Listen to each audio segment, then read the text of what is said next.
నమస్తే, welcome to V3 news లక్ష్యం సమాజ్ హితం. నేను స్వాతి. ముందుగా బులెటిన్ హెడ్లైన్స్ చూద్దాం. ప్రగతి భవన్ లో వర్షాకాలం ప్రణాళికపై మంత్రి సమీక్ష. వర్షాకాలం ప్రణాళిక అమలుపై జీహెచ్ఎంసీ సంసిద్ధంగా ఉండాలి. సూర్యాపేట జిల్లా రైతులతో ముఖాముఖిలో పాల్గొన్న మంత్రి జగదీష్. వాణిజ్య పంటల వైపు రైతులు దృష్టి సారించాలని సూచన. ఈ నెల 28న మాజీ ప్రధాని పివి శత జయంతి ముగింపు వేడుకలు. హాజరు కానున్న సీఎం, గవర్నర్ బీఆర్కే భవన్లో ఏర్పాట్లపై అధికారులు సమీక్ష. కేసీఆర్ వ్యతిరేకులంతా ప్రాంతీయ పార్టీ ఏర్పాటు చేయాల్సిన అవసరం ఉంది. ప్రభుత్వ పాలనపై మాజీ ఎంపీ కొండా విశ్వేశ్వరరెడ్డి కీలక వ్యాఖ్యలు. గద్వాల్లో చలో రాజోలి బండకు కాంగ్రెస్ పిలుపు. ఏపీ ప్రభుత్వం ఆర్డీఎస్ కాలువ పనులు ఆపే వరకు పోరాటం ఆగదని స్పష్టం. ఇక డీటెయిల్స్కి వెళ్తే, ప్రస్తుత వర్షాకాలానికి రూపొందించుకున్న ప్రణాళికల మేరకు పూర్తి సంసిద్ధతో పనిచేయాలని జీహెచ్ఎంసీ యంత్రాంగాన్ని పురపాలక శాఖ మంత్రి కె తారక రామారావు ఆదేశించారు. ప్రగతి భవన్లో జరిగిన జీహెచ్ఎంసీ సమీక్షా సమావేశంలో మంత్రి కేటీఆర్ పలు ఆదేశాలు జారీ చేశారు. గత కొన్ని సంవత్సరాలుగా నగరంలో తక్కువ సమయంలోనే కుండపోత వర్షాలు కురుస్తున్న నేపథ్యంలో ఈసారి కూడా జీహెచ్ఎంసీ యంత్రాంగం ఎలాంటి పరిస్థితులనైనా ఎదుర్కొనేందుకు సిద్ధంగా ఉండాలని సూచించారు. ఈ మేరకు జీహెచ్ఎంసీలో ఉన్న వివిధ విభాగాల మధ్య సమన్వయంతో ముందుకు పోయేలా పక్కా ప్రణాళిక సిద్ధం చేయాలని తెలిపారు. నాలాల అభివృద్ధి కోసం ఇప్పటికే జీహెచ్ఎంసీకి తగిన పరిపాలన అనుమతులు ఇచ్చామని, ఈ మేరకు నాలాలపైన క్యాపింగ్ లేదా ఫెన్సింగ్ వంటి కార్యక్రమాలను మరింత వేగవంతం చేయాలని కోరారు. ఈ సందర్భంగా వివిధ జోన్లలో ఉన్న నాలాల ఫెన్సింగ్ కార్యక్రమానికి సంబంధించి వివరాలు అడిగి తెలుసుకున్నారు. నాలాల అభివృద్ధి పనులను మరింత వేగవంతం పూర్తి చేసేందుకు అవసరమైన విధులను జీహెచ్ఎంసీ అందించడం ద్వారా ఎస్ఎన్డీపీ మరింత బలోపేతం చేస్తామని మంత్రి కేటీఆర్ తెలిపారు. నాలాలకు సంబంధించిన కార్యక్రమాలను మేయర్ మరియు కమిషనర్ ప్రత్యేక పర్యవేక్షణ చేయాలని సూచించారు.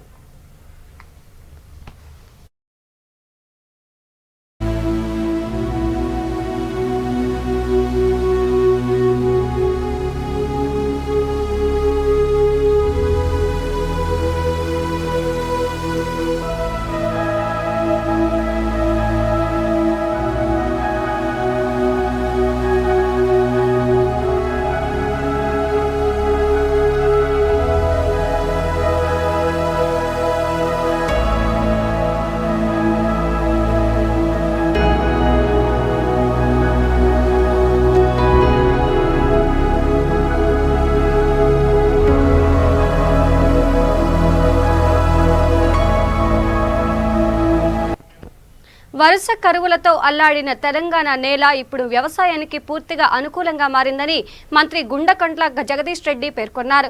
అటువంటి సమయాన్ని రైతాంగం తమకు అనుకూలంగా మలుచుకుంటే ఆర్థికంగా పురపుష్టి కలుగుతామని ఆయన చెప్పారు. మూస పద్ధతుల్లో చేసే వ్యవసాయానికి స్వస్తి పలికి వాణిజ్య పంటల వైపు రైతులు దృష్టి సారించాలని రైతాంగానికి మంత్రి జగదీష్ రెడ్డి పిలుపునిచ్చారు. అందులో అవగాహన పెంపొందించేందుకు ముఖ్యమంత్రి కేసీఆర్ రైతు వేదికల నిర్మాణాలకు శ్రీకారం చుట్టారన్నారు.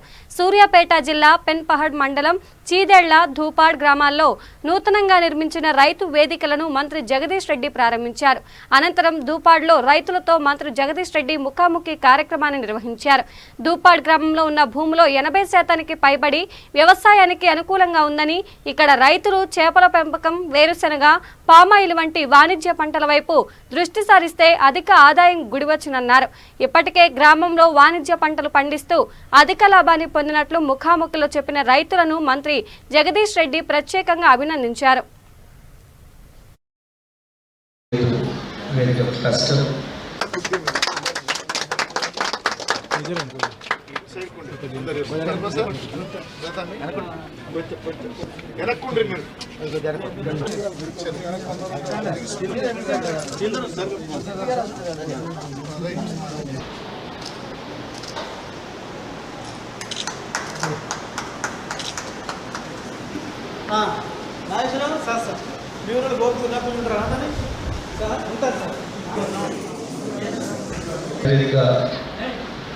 ప్రారంభం చేసుకున్న సందర్భంగా ఈ రైతు వేదిక క్లస్టర్ రైతాంగానికి అందరికీ కూడా శుభాకాంక్షలు. ఈ రైతు వేదిక ఇది రైతులందరికీ ఒక దేవాలయంలాగా ఉండాలని, ఈ రైతుల యొక్క పరిజ్ఞానాన్ని, వ్యవసాయ పరిజ్ఞానాన్ని పెంచుకోవడానికి, రైతులు కొత్త రకాల పంటలు పండించడానికి కావాల్సిన విజ్ఞానాన్ని అందించుకోవడానికి, అధిక దిగుబడులు సాధించడానికి, దాని ద్వారా అధిక ఆదాయం పొందడానికి ఈ రైతు వేదిక ఉపయోగపడాలని, మనందరి రైతుల జీవితంలో విలువలు ఇవ్వాలని చెప్పి, దానికి రైతు వేదిక కేంద్రం కావాలని చెప్పి కోరుకుంటూ మీకు అందరూ కూడా మరొకసారి శుభాకాంక్షలు తెలియజేస్తామన్నా.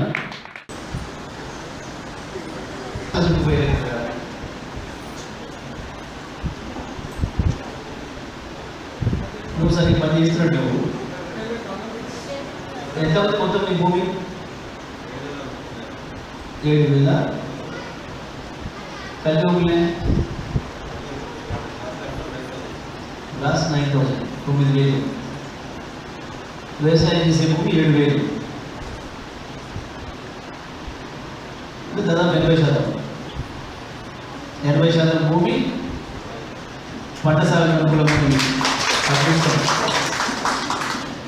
దాని దగ్గరగా పంట వేయాలి. ఏమి పంటలు వేయాలి? తర్వాత వరి ఎన్ని ఎకరాలు ఇస్తున్నారు? మొత్తం క్లస్టర్, ఈ క్లస్టర్ ఎక్కడ రాసుకోలేదా? చూడు, ఆయన రోడ్డు మీద చెప్పాలి కదా, ఆయన 3,000 అనుకుంటా. 6,000, 4,000, 5,000, 2,000 మెట్టపడ్డదా? మెట్టపడ్డ వేస్తున్నారు పత్తి. ఇంకా వేసరి వేసినా వేసినావా? ఎప్పుడు వేసినావు వేసినగా?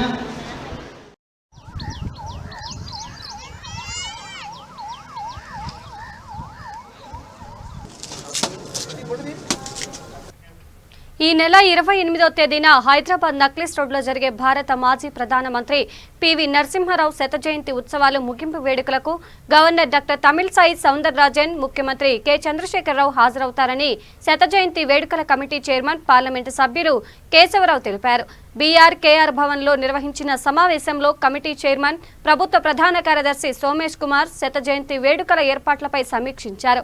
వేడుకలు విజయవంతంగా నిర్వహించడానికి తగు ఏర్పాట్లు చేయాల్సిందిగా అధికారులను ఆదేశించారు. అధికారులకు పలు సూచనలు చేశారు. ఈ సమావేశంలో మున్సిపల్ శాఖ ముఖ్య కార్యదర్శి అరవింద్ కుమార్, జీఏడీ ముఖ్య కార్యదర్శి Vikas Raj, Hyderabad police commissioner Anjani Kumar, protocol director Arvind Singh, ఇతర అధికారులు పాల్గొన్నారు.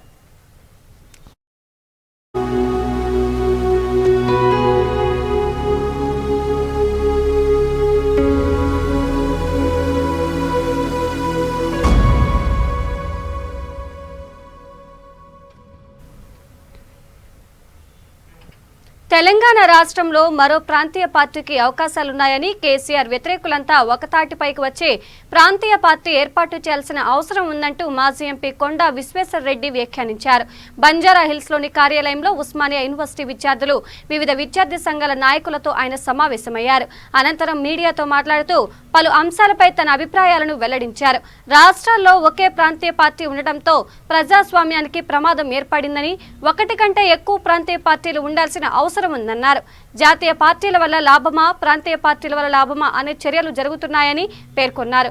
తాను ఉద్యమకారులు, వివిధ పార్టీల నాయకులతో మాట్లాడినప్పుడు వారు కూడా ఇదే అభిప్రాయాన్ని వ్యక్తం చేశారన్నారు. హుజారాబాద్లో ఈటెల రాజేందర్ను పార్టీలకు అతీతంగా బలపర్చాల్సిన అవసరం ఉందని చెప్పారు. వీళ్ళందరూ కూడా ఎంతోమంది త్యాగాలు చేసిండ్రు, ఉద్యమంలో పాల్గొని ఎన్నో కేసులు వీళ్ళ మీద ఉన్నాయి, కొందరి మీద 100 కేసులు కూడా ఉన్నాయి. అందరి బాధ ఏంటంటే దీనికైనా మనం చేసిన త్యాగాలు ఒక కుటుంబం కొరక, మనం తెలంగాణ కొరక మనం చేసిన త్యాగాలు. దీన్ని ఎలక్ట్రల్ పాలిటిక్స్లా మనం నష్టపోతున్నాము. ఉద్యమం తీసుకొచ్చినాం కానీ ఎలక్ట్రల్ పాలిటిక్స్లా పనొకరిది లాభం ఇంకోరిది అవుతున్నది. అయితే దీన్ని మనము వచ్చే ఎలక్షన్స్ అలా మనము మళ్ళీ ఇదే మోసానికి గురి కావద్దు అని కలవడం జరిగింది. అయితే ఈ చర్చలల్లో తెలంగాణలో ఒక వాక్యూమ్ ఉన్నది, తెలంగాణలో ఒక కొత్త పార్టీకి అవకాశం ఉందని వాళ్ళు చెప్పడం జరిగింది. నేను కూడా అన్నా, నిజంగానే ఎన్నో రాష్ట్రాలలో 2-3 రీజనల్ పార్టీలు ఉన్న రాష్ట్రాలలో నిజంగానే ప్రజాస్వామ్యం ఎక్కువ ఉన్నది. ఒకటే రీజనల్ పార్టీ ఉన్న రాష్ట్రాలలో ప్రజాస్వామ్యం అసలు లేనే లేకుండా పోయింది.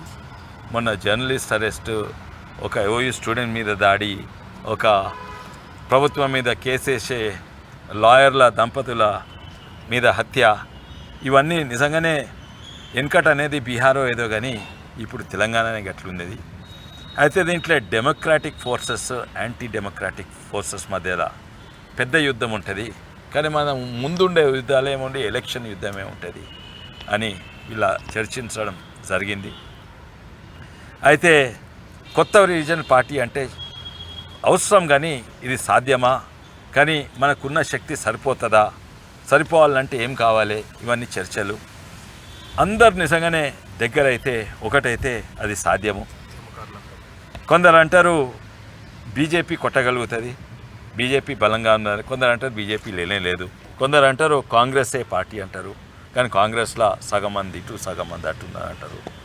కానీ నాకు అనిపించేది ఏంటంటే అందరు కలిస్తే కొత్త పార్టీ గెలిచే అవకాశం ఉన్నది. మొన్న దుబ్బాకలకి బీజేపీ గెలిచిందంటే అది కేవలం బీజేపీ ఓట్లు కాదు, అది కేసీఆర్ వ్యతిరేకం ఓట్లు, అన్నిట్లో ఎక్కువ ఓట్లు ఉన్నది. ఇప్పుడు మన ఎమ్మెల్సీ ఎలక్షన్లో కూడా వాళ్లకు టీఆర్ఎస్ గెలిచినా కూడా వాళ్లకు జోగులాంబ గద్వాల జిల్లాలో ఆర్డీఎస్ కుడికాలువ పనులు ఆపాలంటూ చలో రాజోలి బండ కార్యక్రమానికి ఏఐసీసీ కార్యదర్శి సంపత్ కుమార్ కాంగ్రెస్ కార్యకర్తలు బయలుదేరారు. ఆంధ్రప్రదేశ్ ప్రభుత్వంతో చీకటి ఒప్పందం, రాజకీయ ఒడంబడిక, ఆర్థిక లావాదేవీలు ఉన్నందునే సీఎం కేసీఆర్ ఆర్డీఎస్ కుడికాలువ పనులు ఏపీ చేపట్టినా నిమ్మకు నీరెత్తినట్లు వ్యవహరిస్తున్నారని కాంగ్రెస్ నేతలు మండిపడ్డారు. టీఆర్ఎస్ ప్రభుత్వం నిర్లక్ష్యం వల్ల ఆర్డీఎస్ రైతాంగం భవిష్యత్తు ప్రశ్నార్థకంగా మారిందన్నారు. ఏడాది కాలంగా ఆంధ్రప్రదేశ్ ప్రభుత్వం పనులను చేపడుతున్నా ఉద్దేశపూర్వకంగానే టీఆర్ఎస్ ప్రభుత్వం నోరు మెదపలేదని విమర్శించారు. తాడో పేడో తేల్చుకునేందుకే చలో రాజోలి బండ కార్యక్రమం చేపట్టినట్టు తెలిపారు. మంత్రులు అవగాహన లేకుండా మాట్లాడుతున్నారన్నారు. ఆంధ్రప్రదేశ్ కుడికాలువ పనులు ఆపేదాకా ఎన్ని త్యాగాలకైనా సిద్ధమని సంపత్ స్పష్టం చేశారు.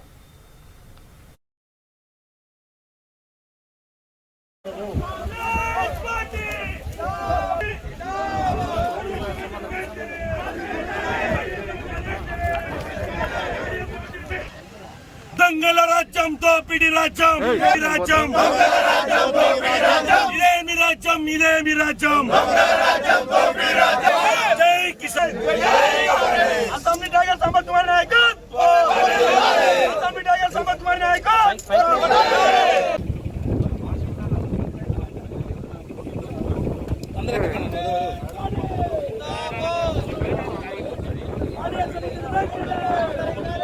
దశాబ్దాలుగా ఆర్డీఎస్ సమస్య అపరిష్కృతంగా ఉందని, సమైకేంద్ర రాష్ట్రంలో న్యాయం జరగలేదని అనేక ఉద్యమాలు చేస్తే వచ్చినప్పుడు తెలంగాణ రాష్ట్రంలో ముఖ్యమంత్రి అయినటువంటి కల్వకుంట్ల చంద్రశేఖరరావు ఆర్డీఎస్ మీద పాదయాత్ర చేసినని, ఆర్డీఎస్ను కూర్చేసుకొని కట్టిస్తాని, శాశ్వత పరిష్కారం చూపిస్తా అని చెప్పి అనేక హామీలు ఇచ్చి ఆ హామీలను నెరవేర్చకుండా ఈ ప్రాంత రైతుల ఉసురు పోసుకొని మరీ ముఖ్యంగా ఏడాదిన్నర కాలంగా ఆంధ్రప్రదేశ్ ప్రభుత్వము కుడికాల్లో పేరిట ఆర్డీఎస్ నుంచి 4 టీఎంసీల నీరు, 160 కిలోమీటర్లు, 3 రిజర్వాయర్లు, 3 పంపులు, 4 జిల్లాలకు నీళ్లు తీసుకుపోతా ఉంటే ఇక్కడ అలంపూర్ నియోజకవర్గానికి ఆర్డీఎస్ ద్వారా రావాల్సిన 15.9 టీఎంసీలు రావు.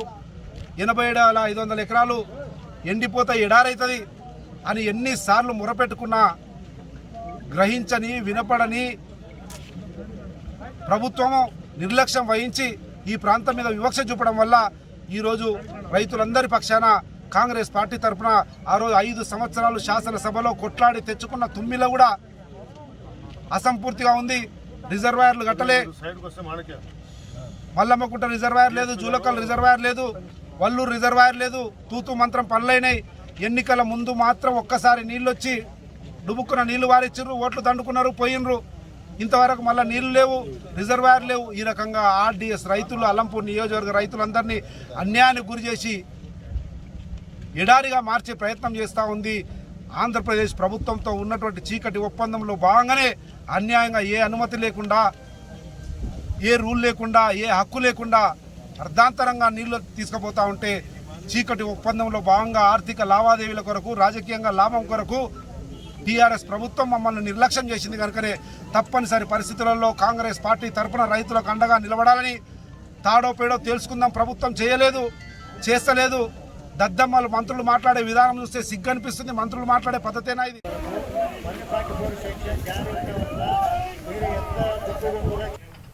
అనంతపురం జిల్లా కళ్యాణదుర్గం పట్టణంలోని వైఎస్ఆర్ పార్టీ కార్యాలయం నుండి ఈ సర్కిల్ వరకు ఎమ్మెల్యే ఉషా చరణ్ ఆధ్వర్యంలో ప్రత్యేక రైలు ఏర్పాటు చేశారు.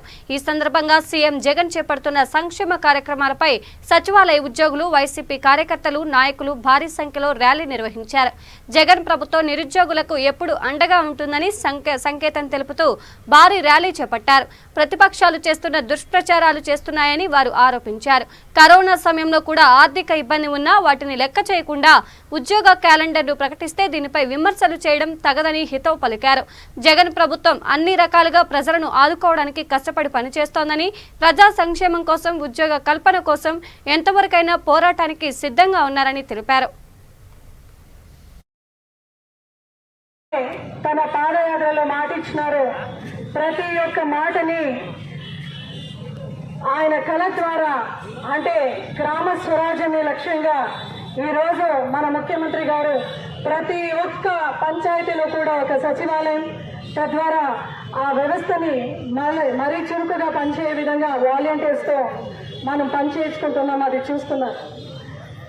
ప్రతి సంక్షేమ పథకం కూడా హౌస్ మ్యాపింగ్ చేస్తూ మన వాలంటీర్స్ ప్రతి ఇంటికి వెళ్ళి ఎవరైతే ఎలిజిబుల్ ఉంటారో వాళ్ళందరి దగ్గర ఆ ఒక డేటా కలెక్ట్ చేసి సచివాలయంకి అందిస్తే అక్కడున్న మన స్టాఫ్ కూడా దాన్ని సక్రమంగా పనిచేస్తూ ప్రతి ఒక్కరికి కూడా మనము ప్రతి సంక్షేమ పథకాలు అందిస్తున్నాం.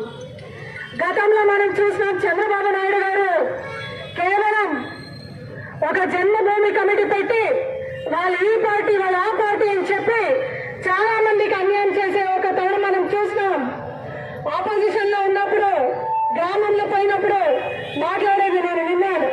మేడం, కేవలం వైసీపీ జెండా మోసానని ఈ రోజు నాకు పెన్షన్ లేదు మేడం, ఇంట్లో వృద్ధులు మేడం తినేకి అన్నం లేదంటే కూడా వాళ్ళకి ఆ రోజు కనికరం లేదు. ఈ రోజు మన ముఖ్యమంత్రి గారు కులాలకు అతీతంగా, పార్టీలకు అతీతంగా, మతాలకు అతీతంగా, వర్గాలకు అతీతంగా ఈ రోజు సచివాలయం ద్వారా ప్రతి ఒక్కరికి కూడా ఉంటారని ప్రతి ఒక్కరికి తెలుసు. మీరెవ్వరు కూడా సచివాలయం స్టాఫ్ కానీ వాలంటీర్స్ కానీ భయపడే అవసరం లేదు. చంద్రబాబు నాయుడు గారు అంటే ఎల్లో మీడియా, పచ్చ మీడియా ఎన్ని దుష్ప్రచారాలు చేసినా మీకు ఒక్కసారి మనవి చేసుకుంటున్నాను.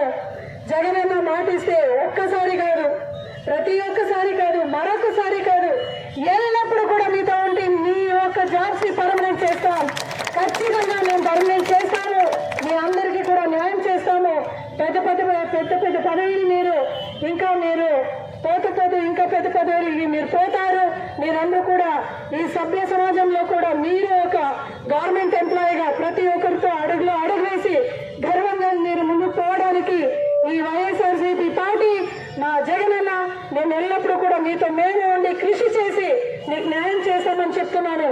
ఒకటి మాత్రం గుర్తు పెట్టుకోండి, the government of Andhra Pradesh under the able leadership of CM Jaganmohan Reddy గారు is for the people, by the people, for the people అని చెప్పు ఈ అవకాశం ఇచ్చిన ప్రతి ఒక్కరు కూడా. పెట్రోలు, డీజిల్, గ్యాస్ ధరలు తగ్గించాలని, ప్రజా వ్యతిరేక విధానాలను మానుకోవాలని దేశవ్యాప్త ఆందోళన కొనసాగుతుందని సిపిఎం రాష్ట్ర కార్యదర్శి తమ్మినేని వీరభద్రం అన్నారు. కేంద్రం తీరుకు నిరసనగా నగరంలో వారు ర్యాలీని చేపట్టారు. అన్ని రాష్ట్రాల్లో ఒకే వస్తువుకు ఒకే పన్ను ఉండాలని, జీఎస్టీ తీసుకువచ్చి వాటిని స్లాట్లుగా 6-18% చేశారని, 30 రూపాయలకు లీటర్ తయారవుతున్న పెట్రోలును పన్నులతో 100 రూపాయలు చేశారని, కరోనాతో చనిపోయిన వారిని దహనం చేయడానికి క్యూ లైన్లో ఉండాల్సి వచ్చిందని ఆవేదన వ్యక్తం చేశారు. సామాన్య ప్రజలకు కనీసం వైద్యం కూడా అందించే పరిస్థితి లేదని ఆరోపించారు. దేశవ్యాప్తంగా పెరుగుతున్న నిత్యావసర వస్తువుల ధరలు తగ్గించాలని డిమాండ్ చేశారు.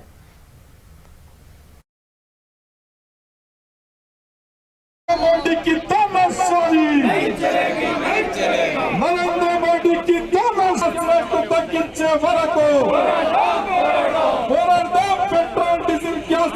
తగ్గించే వరకు నరేంద్ర మోడీ సర్కార్ తగ్గించాలి పెంచిన పెట్రోల్ డీజిల్ గ్యాస్ రేట్లను తగ్గించాలి పెట్రోల్ డీజిల్ గ్యాస్ రేట్లను పెట్రోల్ డీజిల్ గ్యాస్ నరేంద్ర మోడీకి తమాషాయి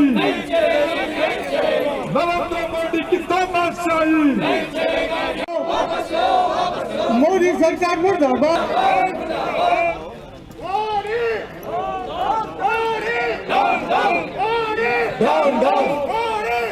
దేశవ్యాప్తంగా పెరుగుతున్న పెట్రోల్ డీజిల్ గ్యాస్ ధరలను తగ్గించాలని అన్ని పెట్రోలియం కంపెనీల దగ్గర ఈ మొత్తం సబ్సిడీ తీసేసి అంటే ప్రజల మీద భారం మోపుతా ఉన్నాడు.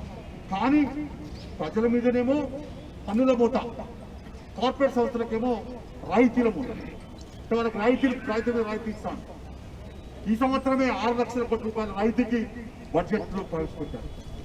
ఇవాళ నవరత్నాలు లాంటి అనేక ప్రభుత్వ రంగ సంస్థలు అమ్మేస్తా ఉన్నారు. అందుకనే ఇవాళ మనం ఆలోచించాల్సిన అవసరం ఉంది. ఇవాళ వాహనాలు, 2 వీలర్ వాహనాలు అంటే ద్విచక్ర వాహనాలు అడ్డగోలుగా వెళ్ళిపోయినాయి. ఈ మధ్య ఈ 2014 నుంచి ఇప్పటి వరకు లెక్క చూస్తే 200, 300 వాహనాలు వెళ్ళిపోయినాయి. అంటే ప్రజల అవసరాలు వెళ్ళిపోయినాయి. చిన్న చిన్న పని కూడా వ్యవసాయకానికి కూడా వాహనం పోవాల్సి వస్తా ఉంది. అంటే దాదాపుగా మరి పెట్రోలు, డీజిల్ వాడుకునేటువంటి వాహనాలు ఇదంతా కూడా పరోక్షంగా ప్రజలపైన బాధపడతాం. పెట్రోల్ సంబంధించి చూస్తే దాదాపు 13 కోట్ల ద్విచక్ర వాహనాలు. పెట్రోల్ డీజిల్ గ్యాస్ రేట్లను తగ్గించే వరకు నరేంద్ర మోడీకి తమాషాయి. కృష్ణా జిల్లా మైలవరం మండలం తోడుకోడు గ్రామంలో కొబ్బరి పుల్లల కోసం తోటకు వెళ్లి అనుమానాస్పద స్థితిలో మృతి చెందిన మల్లాది నాగేంద్రమ్మ ఘటనలు, ఆరోపణలు, ప్రత్యారోపణలతో అడ్డుకట్టుకుంది. ఈ నేపథ్యంలో టీడీపీ మహిళా నేతల బృందం ఆ బాధిత కుటుంబాన్ని పరామర్శించింది, ఆర్థిక సహాయాన్ని అందించింది. ప్రభుత్వం అధికారులను సూటిగా పనిచేయనివ్వటం లేదంటూ ఈ సందర్భంగా మాజీ జెడ్పీ చైర్మన్ గద్దె అనురాధ ఆరోపించారు. ముమ్మాటికి నాగేంద్రమ్మపై అత్యాచారం చేసి హత్య చేశారని, బాధిత కుటుంబానికి న్యాయం చేస్తూ నిందితులను కఠినంగా శిక్షించాలని డిమాండ్ చేశారు. 20 లక్షల రూపాయలు డబ్బులు ఇవ్వాలి. రాష్ట్ర గవర్నమెంట్ బాధ్యత ఏంటి? రెండోది వాళ్ళకి ఉరిశిక్ష వేయించాలి. అందుకని వచ్చారు. తోలుకోడు గ్రామంలో మహిళ మీద అత్యాచారం, హత్య మరి నిన్నగాక మొన్న జరిగిన సంఘటన మరవక ముందే తాడేపల్లిలో సీఎం గారి ఇంటి దగ్గరలో, డీజీపీ గారి కార్యాలయం దగ్గరలో మరి జరిగిన సంఘటనని మరవక ముందే ఈ రోజున ఇక్కడ ఒక అత్యాచారం, హత్య జరగటం అనేది చూస్తూ ఉంటే ఆంధ్ర రాష్ట్రంలో ఇవాళ ఏం జరుగుతూ ఉంది? ప్రపంచం మొత్తం కూడా కరోనా భయంతో గిజగిజలాడిపోతూ ఉంటే మరి ఇక్కడ ఆంధ్ర రాష్ట్రంలో మాత్రం మహిళల మీద హత్యలు, మరి అత్యాచారాలతో ఉడికిపోతూ ఉంది. దాదాపుగా ఈ 2 సంవత్సరాల కాలంలో 350 మంది మీద దాడులు జరిగినాయి. అంటే ఈ రోజున ఈ రాష్ట్ర ప్రభుత్వం ఇవాళ ఏ రకంగా శాంతి భద్రతలను కాపాడుతూ ఉందనేది ప్రజలందరూ కూడా ఇవాళ అర్థం చేసుకుంటా ఉన్నారు. మరి నిజంగా ఇది చాలా అన్యాయం. ఒక బాధిత మహిళ వితంతువు, అదేవిధంగా తన కూతురు కూడా వితంతువు.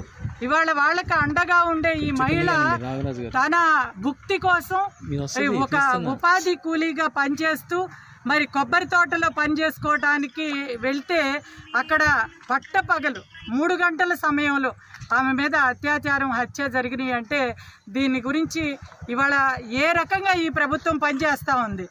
మరి తోటకూర నాడే దొంగను పట్టుకుంటే మన చిన్నప్పుడు సామెత ఉండేది, ఇంత దాకా వచ్చేది కాదని. అలాగే మొట్టమొదటిసారి జరిగినప్పుడే వాళ్ళని కఠినంగా, నేరస్తుల్ని కఠినంగా శిక్షించి ఉంటే ఇంత ధైర్యం చేసి ఉండరు. భయం అనేది ఇవాళ పాలన మీద భయం అనేది పూర్తిగా అడుగంటిపోయింది. ఇవాళ పోలీసు వ్యవస్థని పూర్తిగా మరి కేవలం వేరే పనులకు వినియోగించుకోవటం. వేరే పనులు అంటే మనందరికీ తెలుసు, ప్రతిపక్ష నాయకుల మీద కక్ష కార్పణ్యంతో దాడులు చేయటం, మరి వాళ్ళ మీద 100 పోలీసుల్ని వాళ్ళ ఇళ్లకు పంపించి వాళ్ళని అరెస్టులు చేయించడం కూడా, మరి ఏ రకంగా వీళ్ళందరినీ హింసించటం. ఈ ప్రభుత్వ అధికారంలోకి వచ్చిన దగ్గర నుంచి కూడా దళితులంటే ఒక హీన భావం, మా వీళ్ళ మీద ఏం దాడులు జరిపినా కూడా మన్నేం చేయదు ఈ ప్రభుత్వం అనే ఒక ఉదాసీనత నేరస్తుల్లో కలగజేయటం జరిగింది. మరి ఇది ఈ రోజున నేరస్తుల్ని కఠినంగా శిక్షించి ముందైనా సరే మరి వాళ్ళని ఆడబిడ్డలకి అందరికీ కూడా రక్షణ ఇవ్వాలి. అంతేకాకుండా ఇవాళ 20,000 రూపాయలు ఈ తెలుగుదేశం పార్టీ వైపు నుంచి ఉమామహేశ్వరరావు గారు కానీ మిగిలిన వాళ్ళు కానీ ఇవ్వడం, ఆర్థిక సాయం చేయటం జరిగింది. మరి ఇవాళ కూతురికి మనవరాలికి, ఆ కూతురికి కూడా భర్త లేడు, ఈమె అండ, అట్లాంటిది ఈ అండను కూడా లేకుండా చేశారు. మరి తక్షణం ప్రభుత్వం వైపు నుంచి తెలంగాణలో ప్రసిద్ధ పుణ్యక్షేత్రమైన వేములవాడ శ్రీ రాజరాజేశ్వరి వారిని సంగీత దర్శకులు ఆర్పి పట్నాయక్ దర్శించుకొని ప్రత్యేక పూజలు చేశారు. అనంతరం ఆయన ఆలయ గెస్ట్ హౌస్ లో మీడియాతో మాట్లాడారు. వేములవాడ రాజన్నను గతంలో 5 సార్లు దర్శించుకున్నానని, ప్రతిసారి ఒక గొప్ప అనుభూతిని పొందానని పేర్కొన్నారు. కరోనా సెకండ్ వేవ్ నేపథ్యంలో సినీ పరిశ్రమ అతలాకుతలమైందన్నారు. పెద్ద బడ్జెట్ సినిమాలు మధ్యలోనే ఆగిపోవడంతో నిర్మాతలు ఆర్థికంగా నష్టపోయారని పేర్కొన్నారు. అందుకే తెలంగాణలో కోవిడ్ ఫ్రీ సొసైటీ ఏర్పడాలని స్వామివారిని ఆకాంక్షించినట్లు పట్నాయక్ చెప్పారు. ఆయన వెంట నిర్మాత రామారావు తదితరులు ఉన్నారు. అందరికీ నమస్కారం. వేములవాడ వచ్చి స్వామివారి దర్శనం చేసుకోవడం, అమ్మవారి దర్శనం చేసుకోవడం అదృష్టంగా ఫీల్ అవుతుంది. నేను 4th or 5th టైం వచ్చాను. వచ్చిన ప్రతిసారి ఒక అద్భుతమైన అనుభూతి. అందరికీ తెలుసు, ఇక్కడికి వచ్చిన వాళ్ళందరికీ చాలా మంచి జరుగుతుంది. అలాగే ఈసారి నేను స్వామివారిని కోరుకునేది ఏంటంటే అందరికీ మంచి జరగాలి. సెకండ్ వేవ్ లాగా కాకుండా ఒకవేళ థర్డ్ వేవ్ వచ్చే ప్రమాదం ఉంటే మాత్రం అది రాకుండా ఆపాలి. మనస్ఫూర్తిగా స్వామివారి అదృష్టవశాత్తు ఈరోజు స్వామివారికి గుర్తించుకుంటున్నారు. అలాగే నా మిత్రులు, డిస్ట్రిబ్యూటర్, నిర్మాత, బిల్డర్ రామారావు గారు నాతో పాటు ఆయనే నన్ను ఇప్పటివరకు తీసుకొచ్చారు. తర్వాత నా ఫ్రెండ్ అశోక్. వనపర్తి జిల్లా కేంద్రంలోని ధర్మభిక్షం భవన్లో సిపిఐ ఆత్మకూరు మండల కార్యదర్శి నిమికల్ మాజీ సర్పంచ్ గుంటి వెంకటేశ్వర్లు చిత్రపటానికి పూలమాలలు వేసి నివాళులర్పించారు. ఇటీవలే అనారోగ్య కారణంగా మరణించిన గుంటి వెంకటేశ్వర్లకు సిపిఐ నేతలు నివాళులర్పించారు. గుంటి వెంకటేశ్వర్లు అకాల మరణం పార్టీకి తీరని లోటని సిపిఐ జిల్లా కార్యదర్శి బెజవాడ వెంకటేశ్వర్లు అన్నారు. అనేక ప్రజా పోరాటాల్లో పాల్గొని నిరంతరం ప్రజా సమస్యల కోసం కృషి చేసిన వ్యక్తి అని కొనియాడారు. తుది శ్వాస విడిచే వరకు ఎర్రజెండాని నమ్ముకొని పార్టీ అభివృద్ధి కోసం కృషి చేశారని గుర్తు చేసుకున్నారు.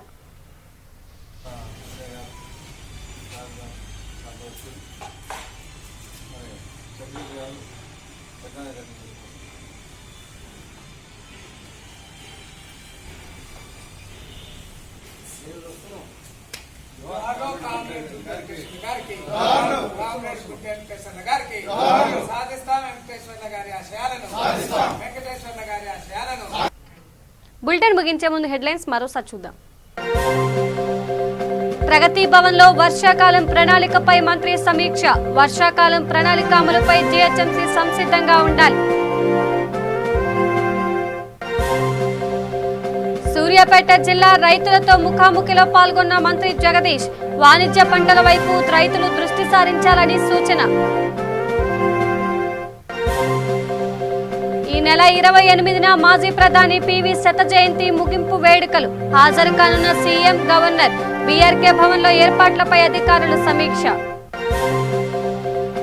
కేసీఆర్ వ్యతిరేకులంతా ప్రాంతీయ పార్టీ ఏర్పాటు చేయాల్సిన అవసరం ఉంది. ప్రభుత్వ పాలనపై మాజీ ఎంపీ కొండా విశ్వేశ్వరరెడ్డి కీలక వ్యాఖ్యలు. గద్వాలలో చలో రాజోలి బండకు కాంగ్రెస్ పిలుపు. ఏపీ ప్రభుత్వం ఆర్టీఎస్ కాలువ పనులు ఆపే వరకు పోరాటం ఆగదని స్పష్టం. ఇవి బులెటిన్ అప్డేట్స్. మరిన్ని అప్డేట్స్ కోసం చూస్తూనే ఉండండి V3 న్యూస్. లక్ష్యం సమాజ్ హితం. నమస్కారం.